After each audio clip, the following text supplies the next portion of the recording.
Ladies and gentlemen, today's guest is Ricky Biechun. He's a former Eternal MMA heavyweight champion and is now looking to become the Hex heavyweight champion, trying to take that belt off Randall Rayment.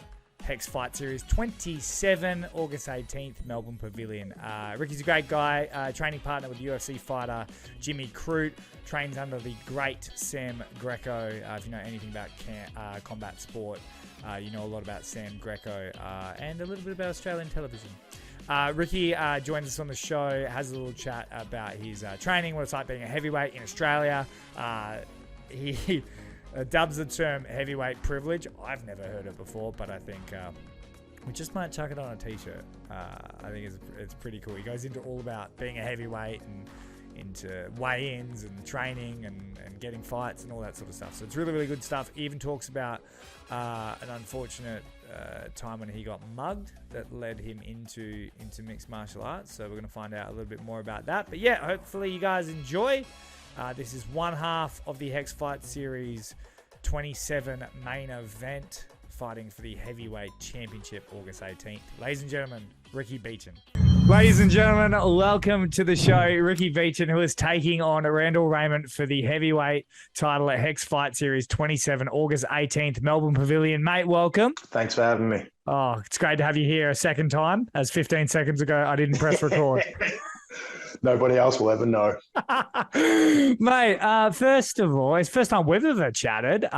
Look, been following your career since I think the four-man tournament at Eternal. We are fighting for the Hex title, but quickly run down what it was like to fight. I think it was twice in one night. Yeah, so that came up on about a week and a half notice. Eternal were running that four-man tournament and they had someone pull out. And they got in touch with Jack Jenkins, who I was training with at the time. And he sent me the message saying, hey, man, they need someone to fill in. Would you be keen? And I was like, let's do it. Why not? And obviously had great success that night. Came away with 2 wins and a title. So it's in the history books now. How did it feel? First of all, because it was in New Zealand, wasn't it? Auckland, yes. Yeah. And were they 3-round fights or 5? They were both 3-rounders. Yeah, because I was always curious with that, but I could never get confirmation. How did it feel fighting 6 rounds? I think you went unanimous decision and split decision. So I did. Six rounds for a heavyweight. Yeah, it's not common, is it? But I like to think I've got a bit of an advantage over other heavyweights as far as the gas tank. So, and I think that night I showed it. Do you think you're a natural heavyweight, or do you think you could, if the UFC, like a lot of guys outside the UFC are often sort of at heavier weight classes. Do you think you'd be a light heavy in the UFC? No. Back then, the night of the 4-man, you could have made an argument that I should have dropped to light heavyweight because I was walking around about anywhere between 105 and 108. And then it's only been in the last couple of years or so that we've really focused on putting on the weight. So now I'm walking around just above the heavyweight limit. So, natural heavyweight now, I guess. Has the cardio always been a bit of a gift? No, I've never been a fit or sporty kid growing up. I don't even think my cardio is particularly great. I think it's just the mental fortitude to keep going when shit gets hard and you start getting tired, which a lot of guys, they tend to fold when things aren't going their way. Now, I feel like your name is almost synonymous with Jimmy Crute and then Sam Greco, of course. Can you explain that relationship? Are you training? First of all, how long have you guys been training together? Did it come together because it's hard to get such big guys that are skilled together, or how'd the Sam Greco thing come about as well? So I first met both Sam and Jimmy right before my first fight in 2016. And I was training at Metamorphica out in Melton, and Cal Potter was coaching a couple nights a week there. And I got matched up on about 4 or 5 weeks' notice. And Cal suggested coming down to Resilience on the Friday nights for the sparring. And Jimmy was there, so that's where I first met him. And after the first session, we had a little bit of a chat, and then throughout the week he sent me a message. He's like, "Hey man, you should come down to North Melbourne and get a session in with me and Sammy Greco if you can." And I was like, absolutely. So, and since then I've known both of them and been training with them since. And I wanted to really get your opinion because you do know them both so well. Like, what was your take on, obviously, Jimmy Crute unfortunately losing, and he had a bit of a moment for you as a teammate and friend. Is it hard to see your teammate and friend so emotional after a loss? It's heartbreaking to see. It's the kind of thing where seeing your mates go in there is always nerve wracking, but seeing them, cop a loss or something or get hurt, you'd rather it happen to yourself rather than them. So to see the losses and how it affects your teammates or your friends, it's hard, man. It's not easy. Do you think we'll see him come back? I think we will. Jimmy's a very headstrong guy. And I respect the fact that he said after this last loss that he needs to take some time away and reevaluate what he needs to be doing. And I expect that when he does come back, he'll come back better than he has been. It comes off the back of obviously a tough loss. And the reason why I want to transition into this is because after you had the 4-man tournament, you win twice in one night, you come out and lose, unfortunately, in 30 seconds, round one. I mean, I hate to bring that up, but I mean, the heights of MMA, and I feel like putting the lows of MMA in there. Can you talk us through? I mean, you won the eternal heavyweight crown, 2 fights in one night. That is as good as you can get in Australasia, in Australia, New Zealand. And then to go down in 30 seconds in round one straight, like, can you talk us through that high and low? Well, they say it's the highest of highs and the lowest of lows, and I tell you from experience, man, it's fucking accurate. After the 4-man, I felt on top of the world, and then by the time the next fight rolled around, and I got sent to the shadow realm, 29 seconds in. It sucks, man, but that's the game we play. Anything can happen, and that's what makes this sport so exciting. What did you sort of do mentally? Did it shift you at all? Because obviously, like you said, you were essentially the king, and then you had to go through that. Was it challenging, or are you a guy that's like, no, that's the sport, like on to the next one?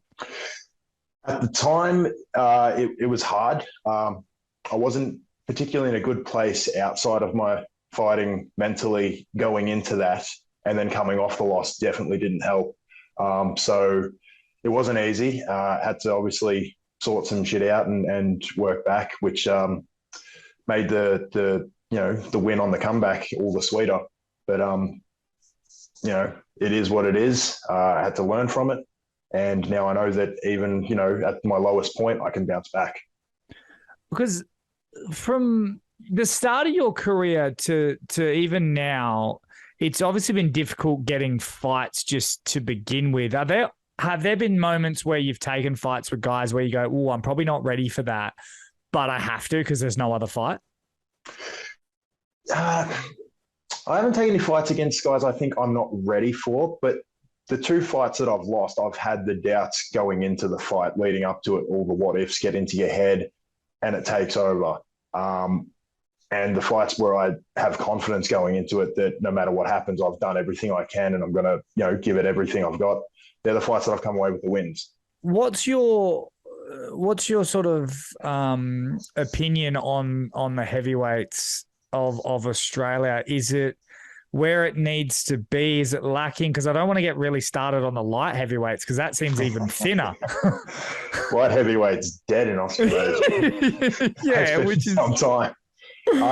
Look, early on when I started fighting, the heavyweight division was a lot, less populated than it is now. So it's definitely becoming more active. It's growing. There's a bigger amateur scene and guys are starting to turn pro from there, which is great. And I think at this rate, it's going to keep growing.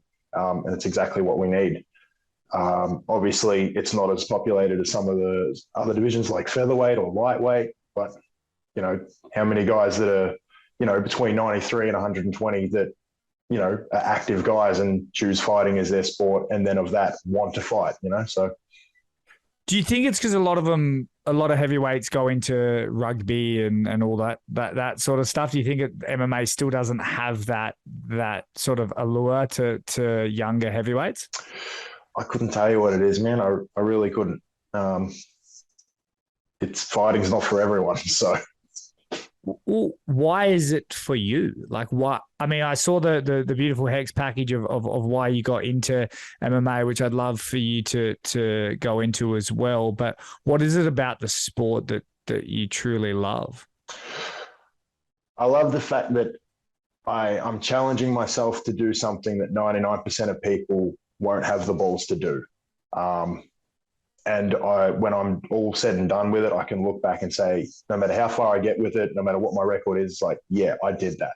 Things like the UFC, obviously that's the goal. And are you aware that as a heavyweight, that can come quite quickly? Like if you string 3 or 4 fights together, like hard knockouts and everything, not only have you like cleared out the division type thing, the UFC is always keeping an eye on the heavyweights. So that's the thing about heavyweights. I guess we'll call it heavyweight privilege. You don't have to have a big record of all these fights to get noticed. It's everyone loves seeing heavyweights throw leather, and at any minute you can get the call up. So if it happens, it happens. I've never heard that before. I'm going to put that on a T-shirt and give it to you. Heavyweight privilege. It's great. It's great when fight week I can have KFC as a cheat meal, and you look at your teammate who's cutting to make 66, and they're just like, I fucking hate you. Well, talk us through fight week and whatnot, because obviously you're not cutting weight, but you obviously still have to be like healthy and disciplined. Is it sometimes tricky to be able to eat kind of basically whatever you want? So the last 2 fights I've had to cut maybe 2 kilos max on fight week. And all that is just making sure my diet's clean, a bit of water loading, and that's really it. All my other fights prior to that, I've been well under the limit, and just try to eat healthy in general rather than a strict, this is what I have to eat. It's just try to keep an overall clean diet is what I normally try to do. So is it like good weight that you've put on? Are you getting older? Like what's the...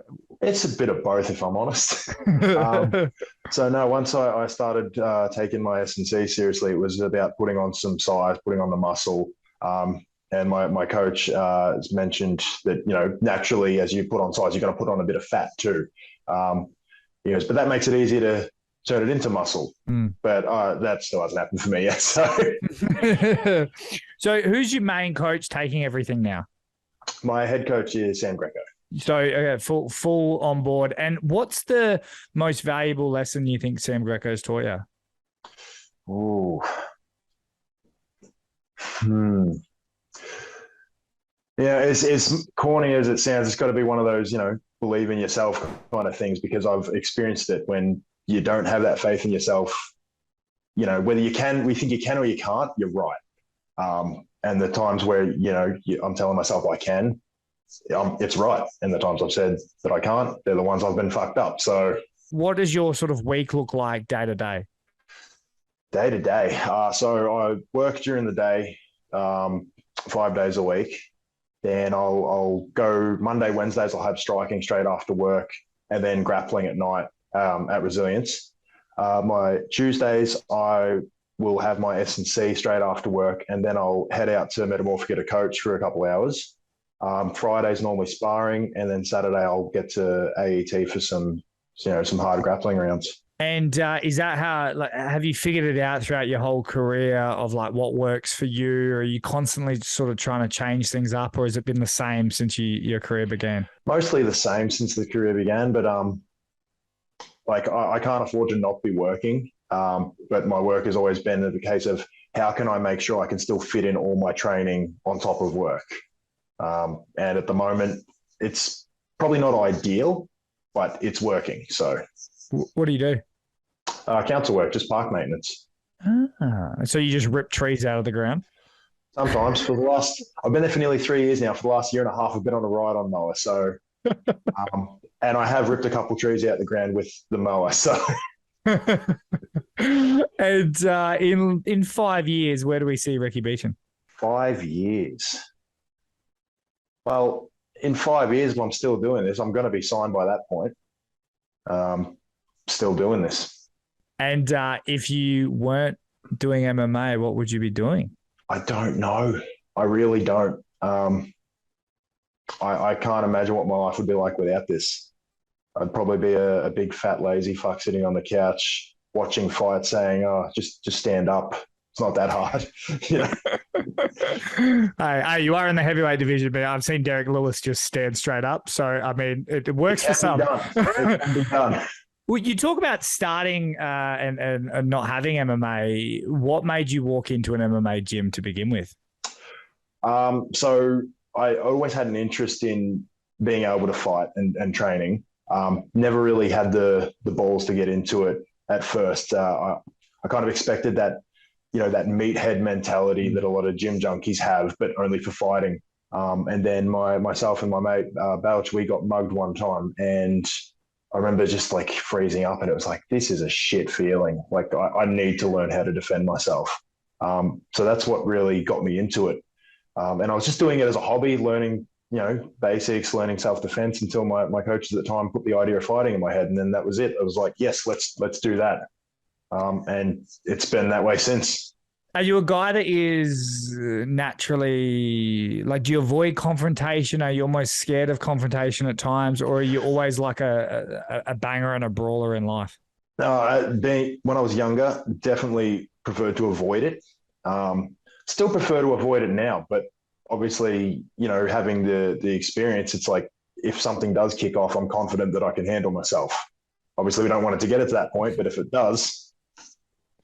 Well, the reason why I ask you is because, I only found out today. I act like I know this sport, but Randall Rayment, the heavyweight champ, I only just found out he was a bare knuckle fighter. So it's like, look, I always put my hand up. Like, everyone acts like I think I know what I'm talking about. I definitely do not. And I found that out today. What are your thoughts? And that's why I asked you about, because you seem like such a guy that does like to perhaps avoid confrontation outside of the MMA cage. And then you're going up against a guy that has essentially started a bare knuckle promotion. What's your thoughts on that? The styles clash, isn't it? You know what? Good on him. If he wants to make a promotion and get that legalized here, more power to him. I know he's a tough fighter. He's going to come to fight, and I avoid confrontation if I can out of the cage. But when we're in there, it's go time. Is there anything about his game that concerns you? Look, we're taking him very seriously in all fronts. There's areas that I expect he's going to try to make the fight go a particular way. But we're going to be ready for it. There's a little laugh there. What was that? I don't know what you're talking about.